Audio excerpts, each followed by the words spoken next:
ॐ सहना भवतु सहनौ भुनक्तु सह वीर्यं करवावहै तेजस्विनावधीतमस्तु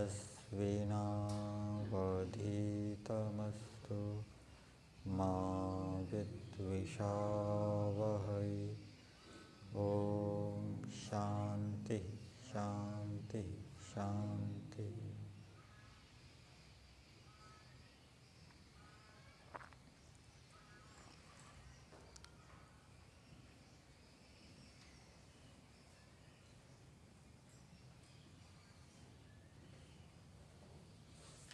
वैदिक दिनचर्या में जो पंच महायज्ञों का विधान किया गया है, उसके अंतर्गत ब्रह्म यज्ञ में संध्या उपासना विधि का उल्लेख है।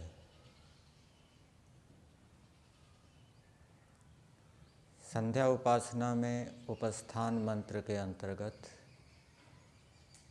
जो दूसरा मंत्र है उसके ऊपर विचार करेंगे।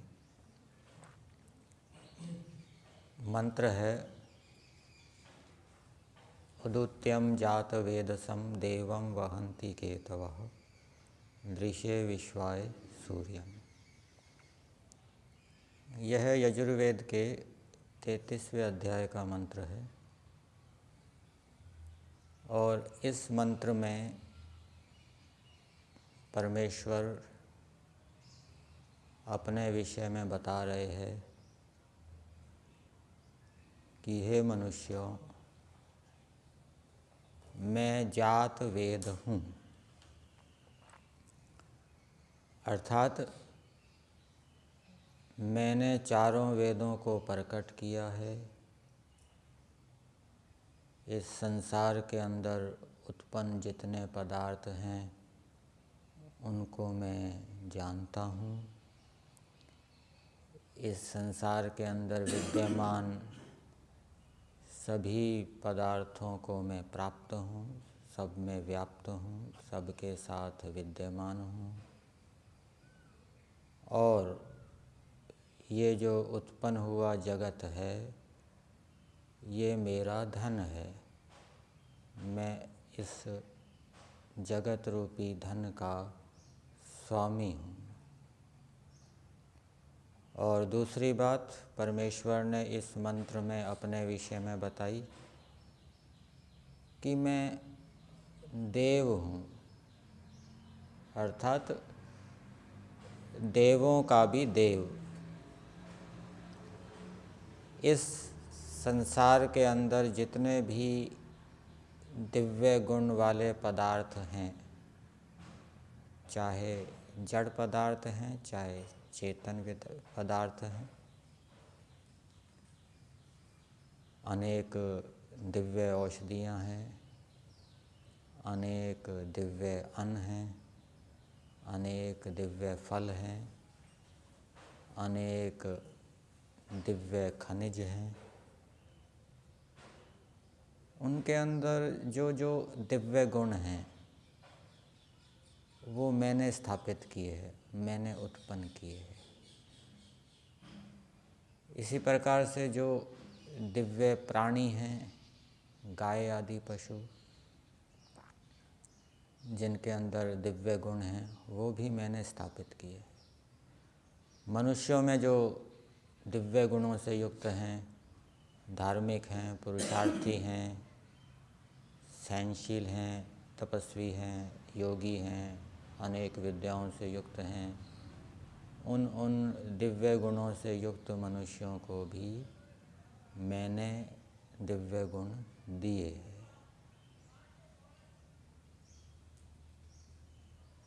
और तीसरी बात, इस मंत्र में परमेश्वर ने कहा अपने विषय में कि मैं सूर्य हूँ, अर्थात जितने भी इस सृष्टि के अंदर जड़ और चेतन पदार्थ हैं उनके जीवन का आधार मैं हूँ।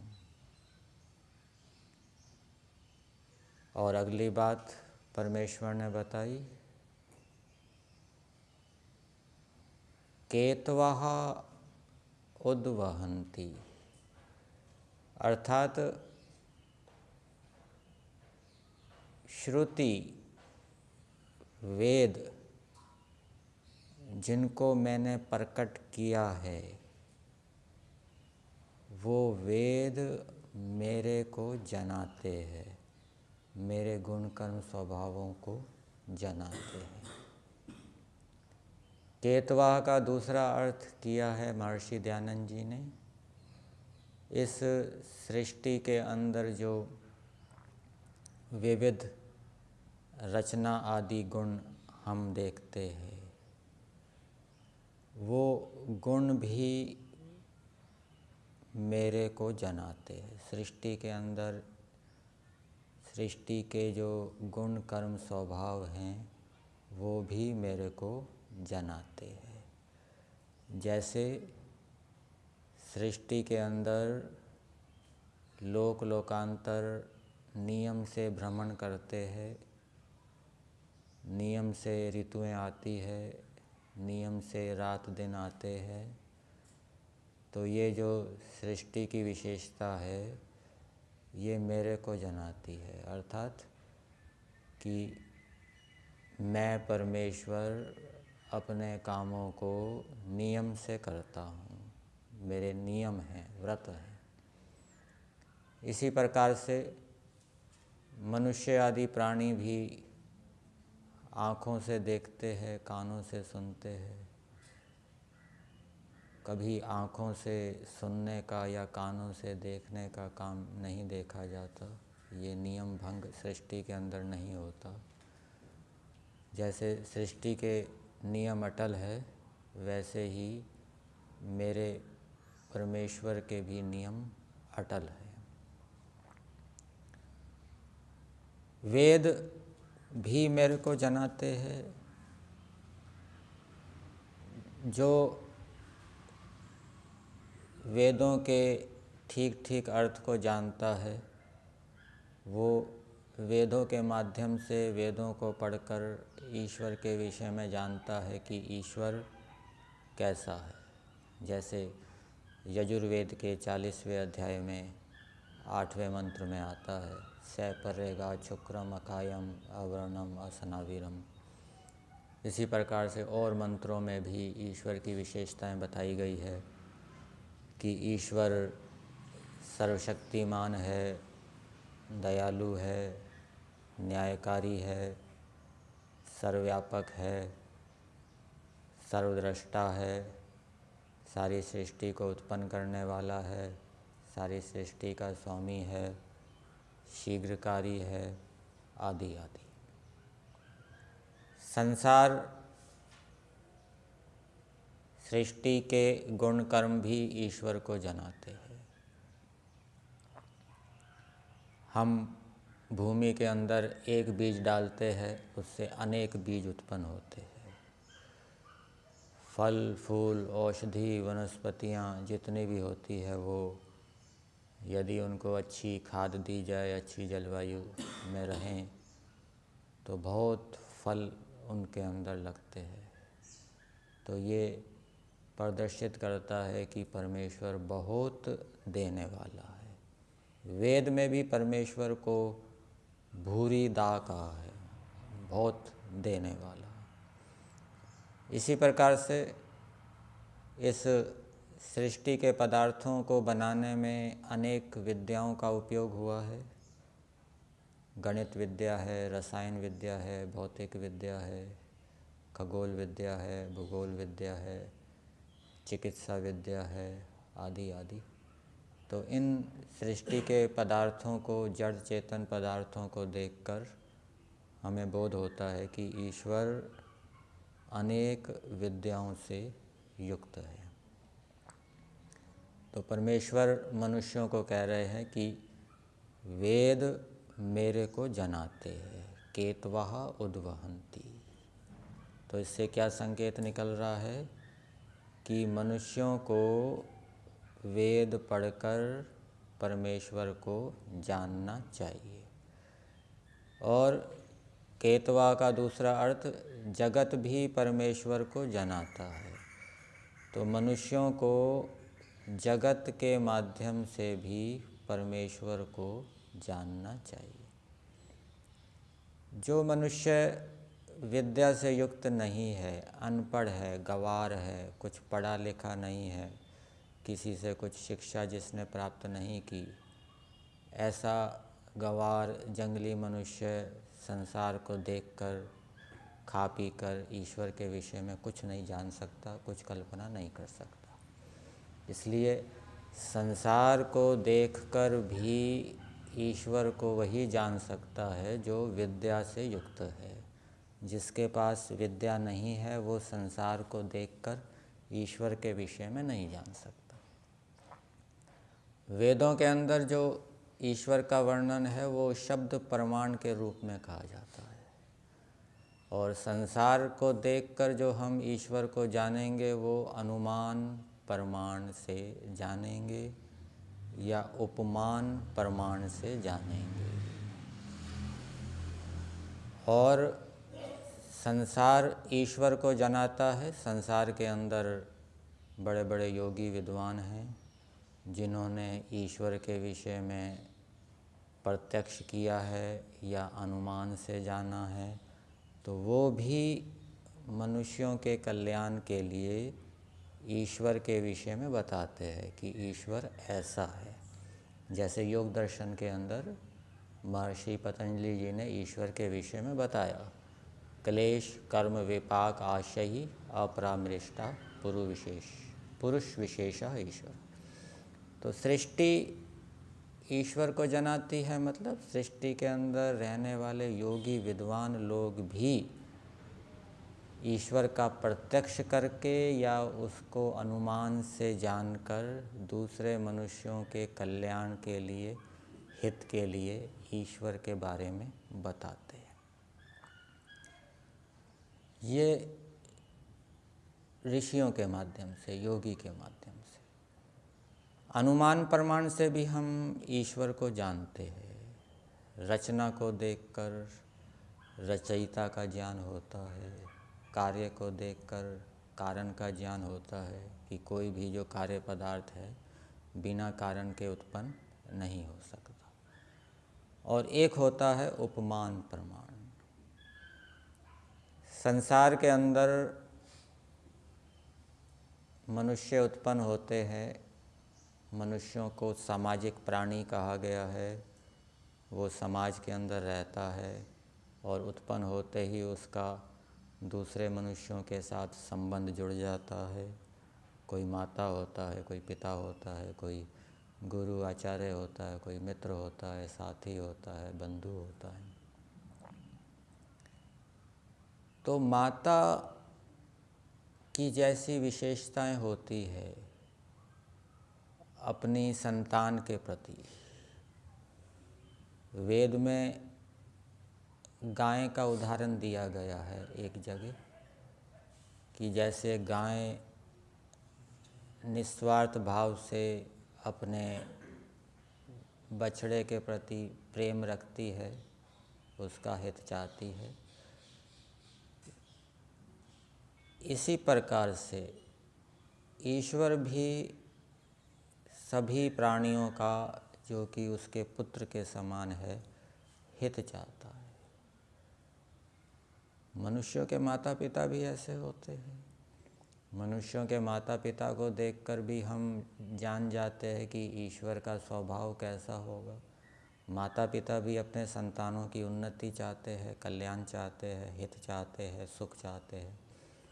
तो उनको देखकर हम उपमान प्रमाण से ईश्वर को जान सकते हैं कि ईश्वर भी हमारा माता पिता के समान सुख चाहता है, उन्नति चाहता है।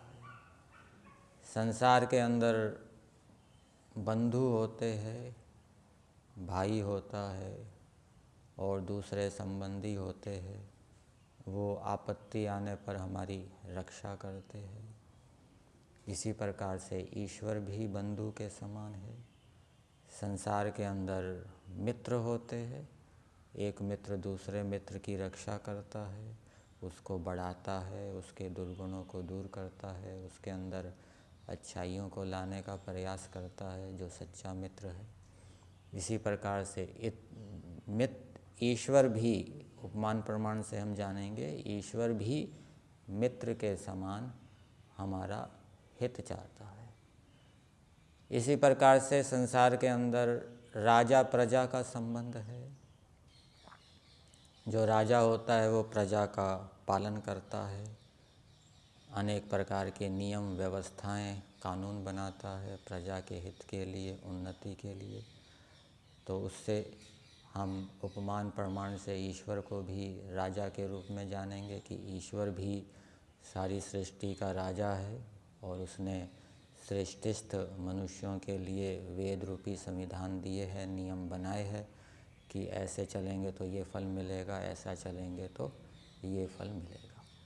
तो ये है केतवाः उद्वहन्ति, जगत के जड़ चेतन पदार्थ हमें ईश्वर के विषय में जनाते हैं।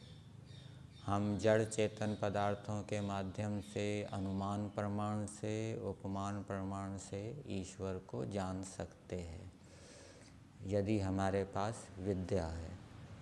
और वेद भी ईश्वर को जनाते हैं। वेद शब्द प्रमाण है, शब्द प्रमाण से हम ईश्वर को जानते हैं। जितनी हमारे पास अधिक प्रमाण होंगे उतना वो बात पक्की होगी। तो इस रूप में ईश्वर ने अपने विषय में ये बात बताई।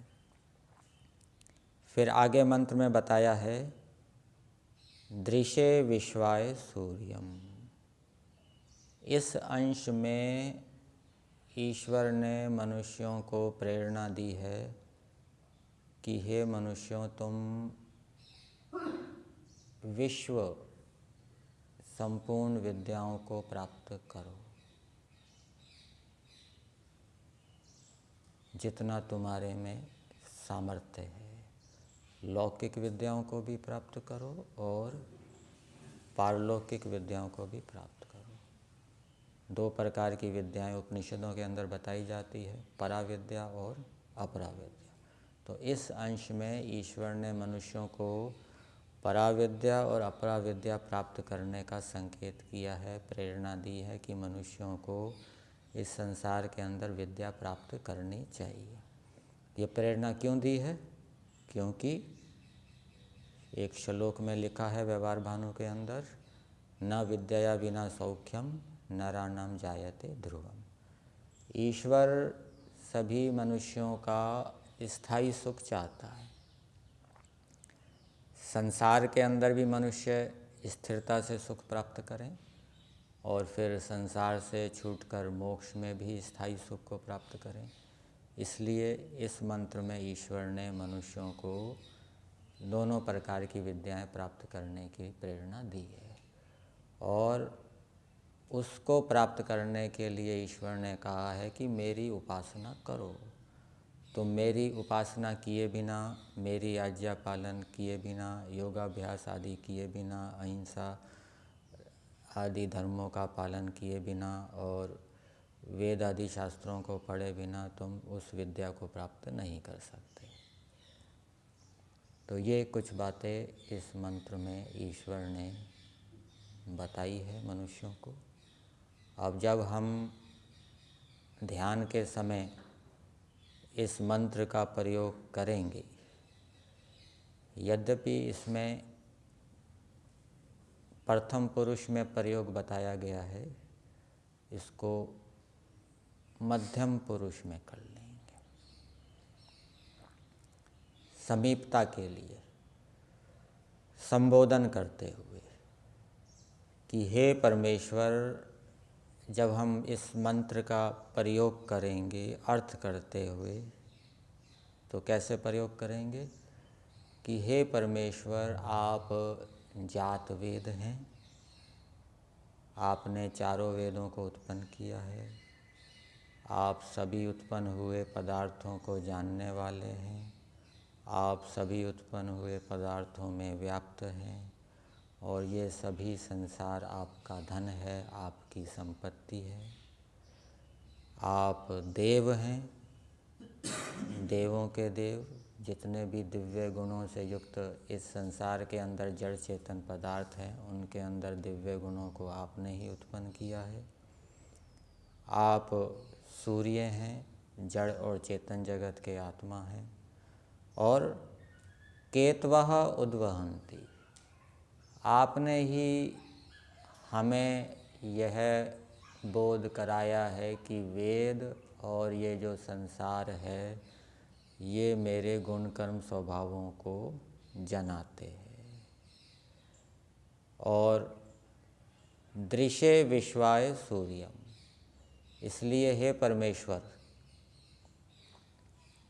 क्योंकि आपने ये अनेक विद्याओं से युक्त इस संसार को बनाया है और ये संसार आपके अंदर अनंत विद्याओं को द्योतित करता है, प्रकट करता है। आपके पास अनंत विद्याएं हैं, इसलिए हम विश्वाय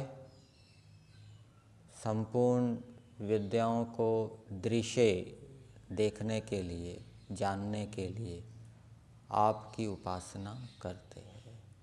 हम आपकी शरण में आए हैं। आप हमें संपूर्ण परा और अपरा विद्याओं का बोध कराइए। ये प्रार्थना के रूप में हो जाएगा। लेकिन प्रार्थना करने के साथ साथ प्रार्थी को पुरुषार्थ भी करना पड़ेगा। विद्या प्राप्ति के जो उपाय हैं, जो साधन हैं, उनका अनुष्ठान करना पड़ेगा। श्रवण, मनन, निधिध्यासन, साक्षात्कार, और भी 4 साधन बताए। आगम काल, स्वाध्याय काल, प्रवचन काल, व्यवहार काल। और उसके साथ साथ व्यवहार के अंदर ईश्वर की आज्ञा का पालन, योगाभ्यास, यम नियम आदि योग के 8 अंगों का अनुष्ठान, ईश्वर की उपासना, ईश्वर को प्रिय बनाना, ईश्वर में रुचि रखना, ये सब कार्य करेंगे और विद्वानों के पास जाएंगे, वेद आदि शास्त्रों का अध्ययन करेंगे, तो हमें ईश्वर की सहायता से विद्या की प्राप्ति होगी। तो मंत्र का सार यही है कि मनुष्यों को वेदों के माध्यम से और संसार के माध्यम से, या दूसरे शब्दों में कहें, शब्द प्रमाण से, अनुमान प्रमाण से, उपमान प्रमाण से, और प्रत्यक्ष भी ले लीजिए, साक्षात्कार के माध्यम से ईश्वर के गुण कर्म स्वभावों को जानना चाहिए। ईश्वर के गुण कर्म स्वभावों को जानकर उनको धारण करना चाहिए। और दूसरी बात, मनुष्यों को संसार के अंदर रहते हुए दोनों प्रकार की विद्याएं प्राप्त करनी चाहिए, पराविद्या भी और अपराविद्या भी। जिसके पास जितनी अधिक विद्याएं होगी वो उतना अधिक सुखी होगा। जिसके पास जितनी अधिक विद्याएं होगी वो उतना अधिक परोपकार कर सकेगा। और जिसके पास कोई विद्या नहीं होगी वो ना तो परोपकार कर पाएगा, ना सुखी हो पाएगा। क्षणिक सुख होगा, क्षणिक सुख में कोई सुख नहीं है, उसको स्थायी सुख की प्राप्ति नहीं होगी। तो इस प्रकार से हमें मंत्र के ऊपर विचार करना चाहिए। यहीं तक।